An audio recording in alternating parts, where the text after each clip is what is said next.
নমস্কার। শতরূপে সারদা। একবার শ্রী শ্রী মা বলেছিলেন, দক্ষিণেশ্বরে থাকতে একদিন আমি রঙ্গন ফুল আর জুঁই ফুল দিয়ে 7 লহর গোড়ে মালা গেঁথেছি। বিকেলবেলা গেঁথে পাথরের বাটিতে জল দিয়ে রাখতেই কুঁড়িগুলি সব ফুটে উঠল। মাকে পরাতে পাঠিয়ে দিলুম। গয়না খুলে মাকে ফুলের মালা পরানো হয়েছে।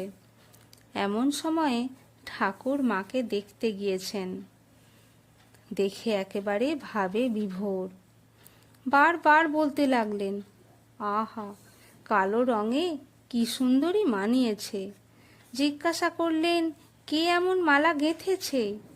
আমি গেঁথে পাঠিয়েছি একজন বলাতে তিনি বললেন, আহা, তাকে একবার ডেকে নিয়ে এসো গো।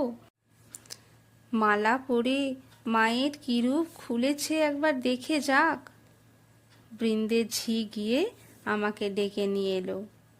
মন্দিরের কাছে আসতেই দেখি বলরাম বাবু, সুরেন বাবু এরা সব মায়ের মন্দিরের দিকে আসছেন। আমি তখন কোথায় লুকুই? বৃন্দের আঁচলটি টেনে ঢাকা দিয়ে তার আড়ালে পেছনের সিঁড়ি দিয়ে উঠতে গেলুম।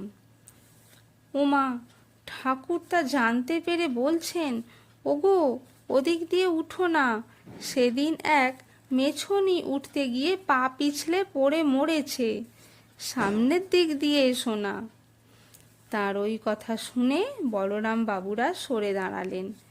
গিয়ে দেখি মায়ের সামনে ঠাকুর ভাবে প্রেমে গান ধরে দিয়েছেন।